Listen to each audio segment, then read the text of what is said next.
1-0 here in the playoff, and are we going to be going to the Champions League? Oh, yes!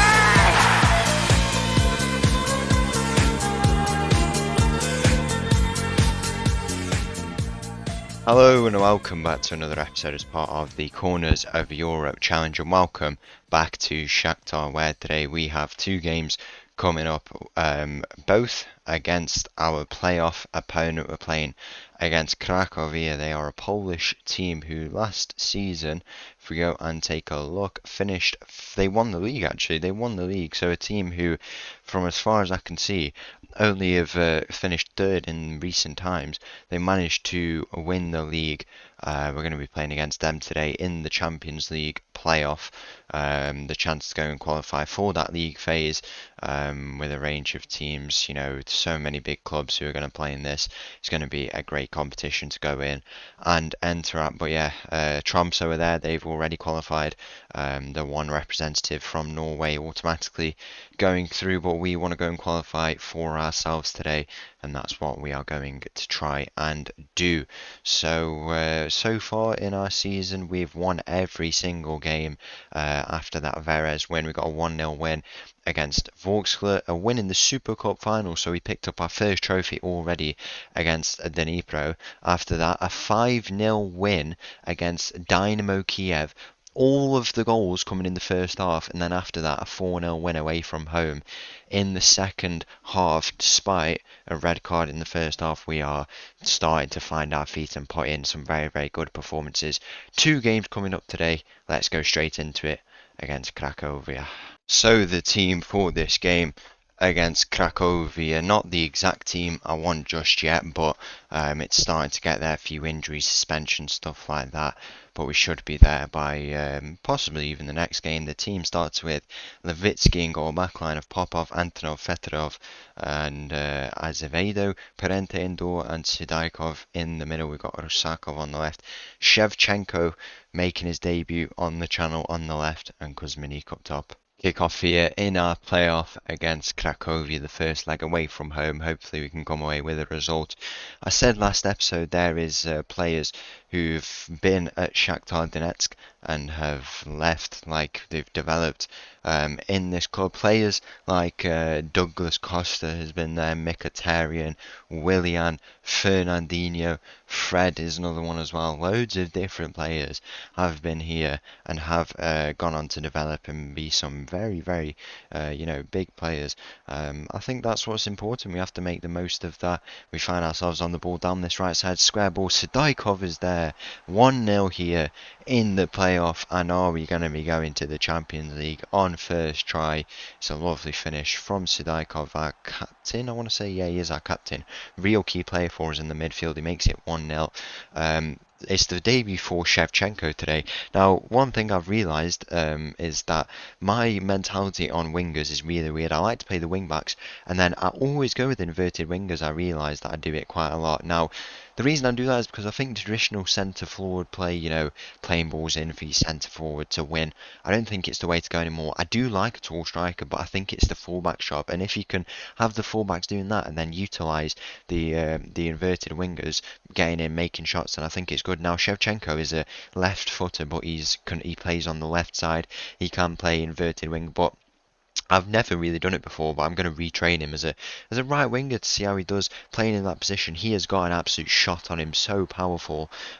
He's an amazing finisher, and he could demonstrate today why he's going to try and retrain in that position on this right side. I think he could be amazing if he does the cutting in, and he's supported by, in this game, it's Azevedo. On the right side, but the defense needs changing. It's being shaped up, suspension, stuff like that is changing it, but once it gets nailed on, I think by the next game you'll see the type of team I want to play, at least for now, with the players that we do have at the moment. But the money can be spent in strengthening wherever we need to. Popov at the near post gets that ball clear. More defending required, though. It's a ball down the line. Defending required. It's approaching the box. The shot finally goes in, and Levitsky makes a save off the post to deny Cracovia of getting a goal here. But we're starting to find our feet, playing some really convincing football. 9 goals in our last 2 games, and we've got another 2 here. in this playoff going into the league phase. It's going to be important. 8 games to be played, and Shevchenko finds himself on the ball. Shevchenko has a shot, and you can see there how powerful it is. He's going to beat so many keepers if he keeps scoring like that, and I wanted to play him at striker. Kuzminik, he's a very influential player, and he's actually a decent player. We need to make the most of him, so at left winger for now, I guess he'll go, and maybe we can get quite a few goals out of him. But one thing as well, we have got Mr. Mauro Couto on the bench on that right side. He's nailed that down for how many games? It's 230 league games, right? He is going to be an absolute servant for us, and we've found possibly a new player we've fallen in love with, a new cult hero in Shevchenko and his understudy, none other than Mauro Couto. It's absolutely poetic, and the two of them are going to have a lot of fun on that right side. We're definitely going to give Mauro Couto a few minutes in this new orange and black kit. I'm a big fan of it. It's a very, very nice, vibrant kit. It's not often you see an orange kit, and I'm quite a fan of it. And hopefully it can be shown on Mauro Couto today if we need it, or if we don't, we could put Shevchenko at striker, bring Kuzminik off. He's been getting a few goals, but if we need to bring him off today, we can do that. Shevchenko at striker and Mauro Couto. Sounds like a decent pairing, to be fair. Rusakov down this right side. He's played it into Popov. Kuzminik now finds himself on the ball with a lovely head of hair on him. The both pair of them, Rusakov and Kuzminik, have got a lovely set of hair, but they are denied from that goal scoring opportunity there. Shevchenko is going to stand over this corner. I can't say he has the best set of hair. He's got a nice beard on him, to be fair, though. Sadikov plays his back to Shevchenko. Back post, no one is there to win that. The tactics still need to be nailed on. There's a few tweaks. Playing for set pieces, shooting on sight when we can, because, with the shot that Shevchenko's got, you've already seen it once today, with a shot that he has, why would we want to waste it? I'm a big fan of shooting on sight. If you see an opportunity, just go for it. I think one thing, Shevchenko is 3-0 here, and Shevchenko gets his first goal on the channel. When have we heard the name Shevchenko before? He could be legendary. We've not the first time we've heard that in Ukrainian football, and that is 3-0, and we are going to be marching on to the Champions League once again for this club, with the bid to try and this season make the knockouts. We're told to be competitive. In my opinion, knockouts would be good. Round of 16, get a bit of a feel, and to be competitive in that tie as well. Anything better would be a great result. I think you know what it's time for in this game. Mr. Mauro Couto is going to be brought out here. I cannot go and not do it. We've got such good attacking depth, no defensive depth at all. It's really, really bad. Mauro Couto is making his debut here on his return from injury. I think Endor is going to come off and bring on Jackson into the midfield. Them two changes. Let's see Mauro Couto. What's he saying? He's going to be on the far side in the second half here, where we lead 3-0. Are we going to get a highlight of him? Maybe even not, to be honest. But Mauro Couto, he was 2.5 stars at Tromsø his whole time. He's 2 stars now, so a little bit less. But if he replicates how he was back at Tromsø, then we've got quite the decent player. Once again, he's wearing the number 17. Who is our number 7? I'm not sure, but 17. I was expected he wouldn't have exactly the same role that he had at Tromsø. He's nearly 30 years of age now, 29. He's had a great career so far, but maybe not exactly the role that he had at Tromsø. How much service he gave us there, and the kind of cult hero became no reason why we shouldn't bring him. And Mauro Couto, he's got the ball down the right side. He's trying to create something. He plays the ball and he tries to find someone in the middle, but nothing comes from that in the end. We've not seen too much crossing from him when we were at Tromsø. We were seeing him cutting in, making those chances, and having fun really on that right side. If we could see that again from him, that would be amazing. Jackson finds himself on the ball. He finds Mauro Couto. Mauro Couto, he's beating his man. He's fouled there. That's so frustrating. Please don't be injured, Mauro Couto. It is going to be a red card here for the Cracovia player, and it's Mauro Couto who goes down. Hopefully he's not injured once again. It doesn't look like it's too bad. He's holding onto his knee. Red card here. Is he going to be injured? No, it doesn't look like it's anything too bad. We'll go and make a few more changes here just to see out this game. I can't make any defensive changes at all. It's a bit tough. We'll go and on the left side bring on Arana, who's another defensive player we have here, and then we'll bring on Hansen Auren, who was a player we were trying to bring in at Tromsø, if you remember. He was like a Manchester United academy player, Norwegian, went to Shakhtar. Now he's not the most impressive player. I guess he's a good depth player, especially in that defensive midfielder position. But it's not. He could have come and joined us and got a lot more time, but what can you do really? That's his decision. But in this game, it's been a very, very convincing display. One thing about the inverted wings and the fullbacks, the shape, it usually looks a lot wider. We usually cover all this space. Apparently not. It will not matter. Great performance, and on to the second leg. So the team for this game against Cracovia, the second leg, starts with Levitsky in goal, backline of Antonov, Fedorov, Azevedo and Polishchuk. Auren, Nador, and Sidaikov in the midfield. We've got Popov on the left today, Shevchenko on the right, and Kuzmanik up top. Kick off here in our second leg. You should be able to hear that famous tune in the background. I don't think he gets striked for the Champions League anthem. That's one thing I forgot. So maybe we'll hear a little bit more of it. The famous old tune. One thing I learned is that actually it says the lyrics in like loads of different languages, which is a pretty cool thing.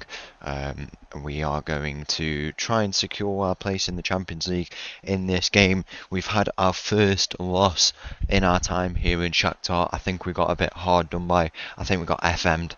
Probably the way to describe it. Lost 4-3 at home to Dnipro, the team who we beat in the Super Cup final, as you can see. Absolutely FN'd. It was a bit annoying, but we tried to fight back. Mauro Couto got his first goal in his time here at Shakhtar Donetsk in that game, but it wasn't enough, and yeah, we lost a 39 game unbeaten run. Invincible season. For all them times they've won the league, they did their first ever invincible season for as long as history goes here, literally just last year, which is it's a shame we've had to do it, but at the same time I'm glad we've lost, so we got it out of the way. But I wish I'd have known they had a bit of an invincible season going on, because I would have maybe put I don't even know. I don't know what I would have done, but at least that loss is gone. It's a shame it's at home. It's a shame we've conceded 4. We tried to fight back. We had some interesting decisions in that game. We got FM'd. All these different reasons, but the loss is done now. And if we can maintain it to 1 loss in trying to win the league, I'm sure the fans wouldn't mind. There's a huge expectation to go on and win it again, which is a bit frustrating, to be honest. I can understand why, and I want to, but at the same time, when these 1 losses happen at home, annoying losses, it can be quite annoying considering they've just come off the back of that invincible season. But if we can restrict it to just a few losses but win the league, then I guess they can't really complain. Invincible season will be next year by the looks of it, but at least we're going into the Champions League. Their only losses last year came in the Champions League. They played some big teams, big clubs. They played Molde actually and beat them. So there was other teams as well they beat. They got a win against Inter, only lost narrowly to, it was PSG, I think, 3-0 away to Real Madrid, which is the biggest test of all. And 3-0 honestly isn't that bad. So I'm quite impressed with that. If we can make a 1-goal game this year, then there's clearly progress, and that's what we need for this team. But yeah, we've discussed the tactics in the these last 2 episodes. It's been good speaking about how the inverted wingers work. It gives us a lot of space across the pitch. I'm a big fan of wing play. It was the original tactic I used before I started integrating it into different tactics. As Popov finds himself on the ball, he's at the crossbar. I've moved him up because he's so good on the down left side, but on the left wing he could be even better. I think inverted wingers, bringing them across. Popov is a bit more of an actual winger instead of an inverted wing, because he can play it quite well, as you've seen there, putting balls in as well as a left back, so it would make sense.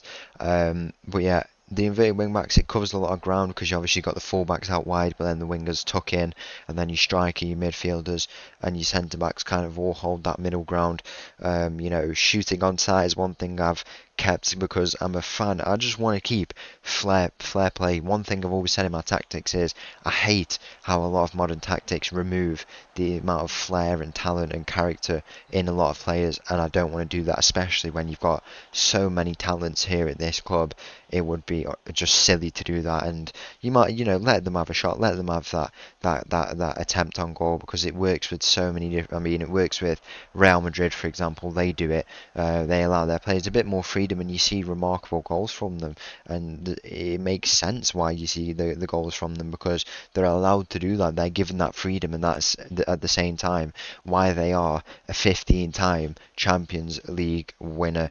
But we want to become a one-time Champions League winner, and we can do that by following how Real Madrid play. It's a bit different to what we play, but I guess it's a bit more structured, patience, maybe not loads of possession, but effective in possession. As Shevchenko has a penalty, puts it into that bottom left corner, and we are going to the Champions League 4-0 here, and hopefully we can come up against Tromsø. I mean, I don't know if I've just shown it, because that game it's taken quite a while to get finished, the one in the middle, but the Tromsø team have the new manager, so what's his name, Rydström here, Swedish manager. They've dropped down to third. Please say they have games in hand. They don't, so they've lost the game. It's looking like a close battle at the top there. The new manager has spent the money, and it's a shame because some players have moved out and stuff, but at the same time they've spent it, so fair play. Gilio left, Angelo Pereira left,